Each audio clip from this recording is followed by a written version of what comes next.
Hello students, welcome again my channel Lux Classes.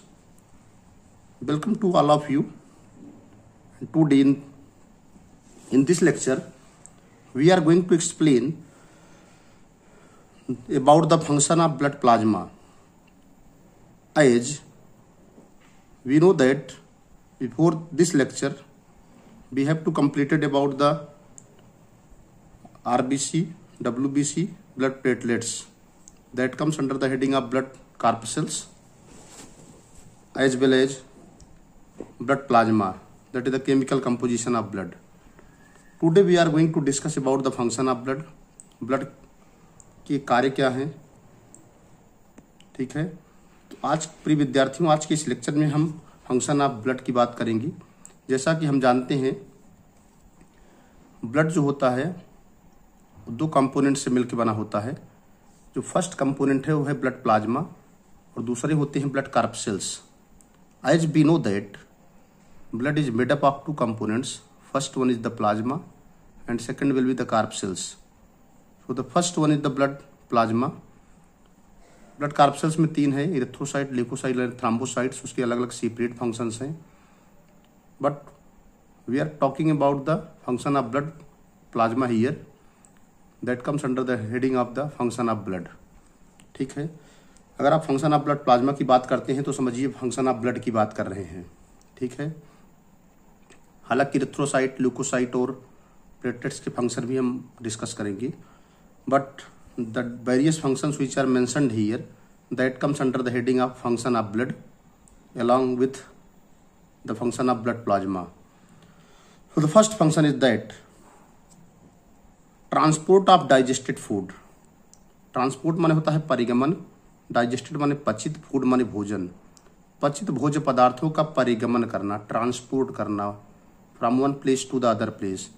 Plasma transport digested food to the different organ and tissue of the body. जो plasma होती है, जो blood होता है, blood की plasma की बात कर रहा हूं, यानी जो ब्लड होता है वो ट्रांसपोर्ट माने परिगमन करता है, डाइजेस्टेड माने पचित, फूड माने भोजन को, डिफरेंट माने विभिन्न, ऑर्गन माने अंगों में, एंड टिश्यू माने ऊतक में, ऑफ द बॉडी माने शरीर की। इस तरह से जो प्लाज्मा होती है वो पचित भोज्य पदार्थों को शरीर के विभिन्न अंगों और ऊतकों में भेजने का कार्य करती है, यानी सप्लाई का कार्य करती है। सेकेंड पॉइंट है removal of excretory substances. Removal वाला होता है त्याग करना, बाहर करना, बहिष्कृत करना। एक्सक्रीटरी माने उत्सर्जित, सब्सटेंस माने पदार्थ। बहुत इंपॉर्टेंट है, ब्लड का एक बहुत इंपॉर्टेंट काम होता है कि जितने भी एक्सक्रीटरी वेस्ट होते हैं, जितने भी एक्सक्रीटरी सब्सटेंस होती हैं, उनको शरीर से बाहर निकालने का कार्य करते हैं। Waste substances from the tissue. Waste माने अपशिष्ट, सब्सटेंस माने पदार्थ, टिश्यू माने ऊतक से।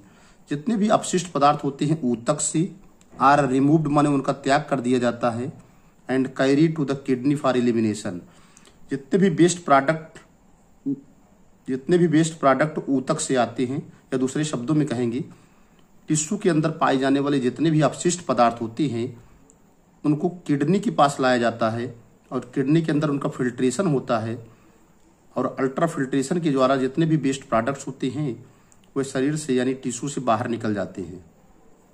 आप जानते हैं, we know that blood comes into the kidney, that is enter into the nephron, and ultra filtration of blood is taking place. That's why the toxic and waste materials they are going to remove from the blood. Third है disposal of carbon dioxide. Disposal माने आप जानते हैं, disposal का मतलब किसी चीज का डिस्पोज करना, मुक्त करना। ठीक है, डिस्पोजल का मतलब होता है किसी चीज को निपटारा करना। ठीक है, निपटारा करना कहते हैं, डिस्पोजल माने होता है निपटारा करना। डिस्पोजल शब्द है। Third function disposal of CO2। Major portion of carbon dioxide. Carbon dioxide का ज्यादातर जो हिस्सा होता है फ्रॉम द टिश्यू माने टिश्यू से इज रिमूव बाय प्लाज्मा। कुल मिलाकर के कार्बन डाइऑक्साइड का ज़्यादा से ज़्यादा जो हिस्सा होता है ऊतकों से, उसको रिमूव किया जाता है प्लाज्मा के द्वारा। यानी कुल मिलाकर के मैक्सिमम कार्बन डाइऑक्साइड जो टिश्यू में पाई जाती है वो प्लाज्मा के द्वारा बाहर निकाली जाती है। व्हेयर माने जबकि it remain dissolve in the form of bicarbonate, जबकि जो कार्बन डाइऑक्साइड होती है वह प्लाज्मा के अंदर बाइकार्बोनेट के रूप में डिजॉल्व रहती है, प्लाज्मा के अंदर बाइकार्बोनेट के रूप में घुलित रहती है। तो इस तरह से ब्लड प्लाज्मा जो है कार्बन डाइऑक्साइड को टिश्यू से बाइकार्बोनेट के रूप में ट्रांसपोर्ट करती है और उसके बाद शरीर से बाहर निकालने का कार्य करती है, यानी they complete the process of the disposal of CO2। Next है transport of oxygen. Certain percentage of carbon dioxide certain percentage of oxygen, कुछ प्रतिशत जो ऑक्सीजन का होता है is also transported by the plasma. मान चलिए लगभग 3% के आसपास certain percentage of oxygen, oxygen की कुछ प्रतिशत जो होते हैं वे प्लाज्मा के द्वारा भी ट्रांसपोर्ट होते हैं। Even the oxygen is bonded by the red corpuscles, यद्यप जो ऑक्सीजन होती है वह लाल रुधिर कणिकाओं के द्वारा बंधी होती है। Is first dissolve in the plasma, सबसे पहले वह प्लाज्मा में घुलती है before reaching into the cell, cell में पहुंचने के पहले। ठीक है, नेक्स्ट है distribution of hormone. Distribution of hormone माने होता है हार्मोन का वितरण करना। डिस्ट्रीब्यूशन ऑफ हार्मोन्स, जितने भी हार्मोन्स होते हैं जो एंडोक्राइन ग्लैंड से निकलते हैं, most of the hormones they are release by the endocrine glands, they have to be transported to their target organ through the blood. The secretion of various endocrine glands, जितने भी secretions होते हैं, जितने भी श्रावण होते हैं, वेरियस माने विभिन्न, एंडोक्राइन ग्लैंड का मतलब होता है अंतःस्रावी ग्रंथियों के द्वारा, अंतःस्रावी ग्रंथियों के द्वारा निकलने वाले जितने भी सिक्रीशंस होते हैं और ट्रांसपोर्टेड माने उनका परिगमन किया जाता है बाय द प्लाज्मा, प्लाज्मा के द्वारा। तो इस तरह से जितने भी सिक्रीशंस होते हैं, जितने भी हार्मोन्स होते हैं जो भी एंडोक्राइन ग्लैंड से रिलीज होते हैं, उनको ब्लड के द्वारा यानी ब्लड प्लाज्मा के द्वारा उनके टारगेट ऑर्गन पर पहुंचाया जाता है। जो उनके टारगेट ऑर्गन है वहां पर भेज दिया जाता है। तो इस तरह से हार्मोन्स के डिस्ट्रीब्यूशन में भी ब्लड प्लाज्मा यानी ब्लड जो होते हैं मदद करते हैं। Distribution of vitamin, plasma transport, plasma जो होती है ट्रांसपोर्ट माने परिगमन करती है, एंड डिस्ट्रीब्यूट माने वितरण करती है विटामिन्स का। इस तरह से प्लाज्मा जो है ट्रांसपोर्ट माने वितरण करती है, परिगमन करती है और वितरण करती है विटामिन का, absorbed along with the digested food to the various body cells. तो मिलाकर के जो भी विटामिन्स भोजन के साथ शरीर के विभिन्न हिस्सों में, जो भी विटामिन्स भोजन के साथ शरीर में एब्जॉर्ब होते हैं, उनको शरीर के विभिन्न हिस्सों में परिगमन करने का कार्य और वितरण करने का कार्य जो होता है वो ब्लड प्लाज्मा के द्वारा होता है। अगला है regulator of water balance. Plasma supplies water to the different tissue. Plasma जो होती है सप्लाई माने भेजती है वाटर माने पानी को डिफरेंट माने विभिन्न टिश्यू माने ऊतक में। प्लाज्मा जो होती है शरीर के विभिन्न सेल और टिश्यू के अंदर वाटर की सप्लाई को बनाए रखती है। एंड रिमूव माने त्यागना, मुक्त करना, बाहर करना, और रिमूव माने मुक्त करती है एक्सेस ऑफ वाटर में अत्यधिक पानी को। फार्म माने बनता है ड्यूरिंग मेटाबॉलिक प्रोसेस, उपापचयी क्रियाओं के दौरान जो भी अत्यधिक वाटर बनता है, वाटर का फॉर्मेशन होता है सेल के अंदर, उसको भी बाहर निकालने का काम करती है। इस तरह से ब्लड प्लाज्मा जो है शरीर के अंदर वाटर बैलेंस को रेगुलेट करती है, पानी का जो बैलेंस है उसको नियंत्रित करती है। ऑस्मोटिक बैलेंस, ऑस्मोटिक माने परासरणीय, बैलेंस माने होता है संतुलन, परासरणीय संतुलन बनाने में भी मदद करती है। ठीक है, उसको ऑस्मोटिक बैलेंस कहते हैं। ऑस्मोटिक बैलेंस का मतलब होता है परासरणीय संतुलन। देखिए प्लाज्मा प्रोटीन, जो प्लाज्मा प्रोटीन होती है, एंड मिनरल्स, और जो भी मिनरल्स होते हैं इन द प्लाज्मा माने प्लाज्मा के अंदर, प्लाज्मा प्रोटीन और मिनरल्स जो कि प्लाज्मा के अंदर पाए जाते हैं, एक्सर्ट माने उत्पन्न करते हैं, ऑस्मोटिक माने परासरणीय, प्रेशर माने दाब, एंड मेंटेन ब्लड प्रेशर, और इस तरह से वे रक्त दाब को जो है मेंटेन यानी बनाए रखते हैं। इस तरह से प्लाज्मा प्रोटीन और मिनरल्स जो प्लाज्मा के अंदर पाए जाते हैं वे परासरणीय दाब उत्पन्न करते हैं और इस तरह से ब्लड प्रेशर को मेंटेन यानी बनाए रखते हैं। कुल मिलाकर के प्लाज्मा प्रोटीन और मिनरल्स जो होते हैं जो प्लाज्मा के अंदर पाए जाते हैं, प्लाज्मा प्रोटीन जो होती है बहुत इंपॉर्टेंट है, जैसे आपका एल्ब्यूमिन है, that is very very important. तो एल्ब्यूमिन प्रोटीन क्या करती है, ये उत्पन्न करती है ऑस्मोटिक प्रेशर, जिसके द्वारा ब्लड प्रेशर मेंटेन यानी बना रहता है। प्रोटेक्शन अगेंस्ट डिजीज, चूँकि प्लाज्मा के अंदर पाई जाती है globulin protein, globulin, albumin, globulin और फाइब्रिनोजन। तो जो ग्लोब्यूलिन प्रोटीन होती है वो इम्यूनोग्लोब्यूलिन बनाती है। तो प्रोटेक्शन अगेंस्ट डिजीज, प्रोटेक्शन माने सुरक्षा, अगेंस्ट माने खिलाफ, डिजीज माने बीमारियों हुए। तो जो बीमारियों के खिलाफ जो सुरक्षा होती है, इम्यूनोग्लोब्यूलिन ऑफ प्लाज्मा, प्लाज्मा के अंदर पाई जाने वाली जो ग्लोब्यूलिन प्रोटीन होती है वो इम्यूनोग्लोब्यूलिन बनाती है। तो इसको ऐसे समझिए, द इम्यूनोग्लोब्यूलिन ऑफ प्लाज्मा का मतलब होता है प्लाज्मा के अंदर पाई जाने वाली। The globulin protein which is found in the plasma, they formed the immunoglobulin that is also known as antibodies. तो प्लाज्मा के अंदर जो ग्लोब्यूलिन प्रोटीन होती है वह इम्यूनोग्लोब्यूलिन यानी एंटीबॉडीज का निर्माण करती है। यहाँ आगे लिखा भी है, देखिए, immunoglobulin of plasma act as antibodies. तो कुल मिलाकर के जो ग्लोब्यूलिन प्रोटीन होती है प्लाज्मा के अंदर वो इम्यूनोग्लोब्यूलिन बनाती है। इम्यूनोग्लोब्यूलिन जो है एंटीबॉडीज का कार्य करती है। एंड न्यूट्रलाइज माने न्यूट्रल कर देती है, उदासीन कर देती है the harmful effect of the फॉरेजन agent.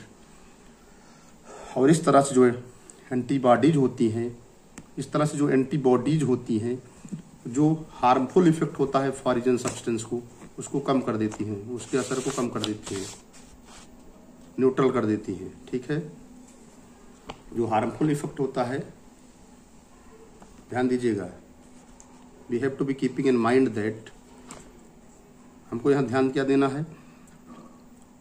पहली बात तो प्रोटेक्शन अगेंस्ट डिजीज में we have to be keeping in mind that blood plasma containing the globulin protein forming the immunoglobulin, immunoglobulin acts as antibodies and that antibodies neutralize the harmful effect of the foreign antigen agents। Plasma के अंदर globulin protein होती है जो immunoglobulin बनाती है। Immunoglobulin जो है antibodies की तरह काम करता है। एंटीबॉडीज बाहर से आने वाले किसी बैक्टीरिया, वायरस यानी एंटीजेंस के प्रभाव को न्यूट्रल कर देते हैं। जो फॉरेन एजेंट्स होते हैं, जो बाहरी कारक होते हैं, जैसे बैक्टीरिया, वायरस, फंजाई है, उनके हानिकारक यानी जो उनके जो हार्मफुल इफेक्ट्स होते हैं उनको न्यूट्रल कर देते हैं, उदासीन कर देते हैं और हमारी बॉडी को फॉरेन एजेंट से सुरक्षा प्रदान करते हैं। रेगुलेशन ऑफ बॉडी टेम्परेचर, शरीर के तापमान को बनाए रखना। Plasma protein, blood plasma regulate the body temperature. Blood plasma जो होती है रेगुलेट माने नियंत्रित करती है, बॉडी माने शरीर के, टेम्परेचर माने तापमान को। ब्लड प्लाज्मा जो होती है शरीर के तापमान को नियंत्रित करती है। Transporting heat from the deeply seated heat, blood plasma regulate the body temperature by transporting heat from the deeply seated heat producing organ to the peripheral part of the body. इसको समझिए, कह क्या रहे हैं, कह रहे हैं प्लाज्मा प्रोटीन जो है रेगुलेट माने नियंत्रित करती है बॉडी टेम्परेचर माने शरीर के तापमान को। तो प्लाज्मा प्रोटीन जो होती है शरीर के ब्लड प्लाज्मा जो है नियंत्रित करती है शरीर के तापमान को। तो क्वेश्चन है शरीर के तापमान को कैसे नियंत्रित करेगी, तो आगे लिखा है कैसे, बाई बने द्वारा। ट्रांसपोर्टिंग माने परिगमन करती है। जो ब्लड प्लाज्मा होती है वह ट्रांसपोर्ट कर देती है, यानी जो हीट होती है deeply seated heat producing organ. Deeply माने बहुत गहराई में, सीटेड माने व्यवस्थित, हीट माने उष्मा, प्रोड्यूसिंग माने उत्पन्न करने वाले, ऑर्गन माने अंग। ऐसे अंग शरीर के जो बहुत की अंतरांग हैं, जो शरीर के बहुत डीपली सिचुएटेड है। बहुत सारे ऐसे अंग होते हैं जो शरीर के अंदर बहुत गहराई में पाए जाते हैं, अंदर स्थित होते हैं, हीट उत्पन्न करते हैं। तो ब्लड प्लाज्मा क्या करती है, बहुत गहराई में बैठे हुए, बहुत गहराई में पाए जाने वाले जो ऑर्गन होते हैं जो लगातार फंक्शन कर रहे हैं, जो हीट उत्पन्न करते हैं, उस हीट को ले आती है कहाँ पर, peripheral part of the body. Peripheral माने किनारे किनारे, पार्ट माने हिस्सा, बॉडी माने शरीर को। इस तरह से ब्लड प्लाज्मा जो होती है शरीर के तापमान को जो है नियंत्रित करती है। आपको समझ में आ गया होगा। Blood plasma regulate the body temperature. Blood plasma जो होती है शरीर के तापमान को नियंत्रित करती है।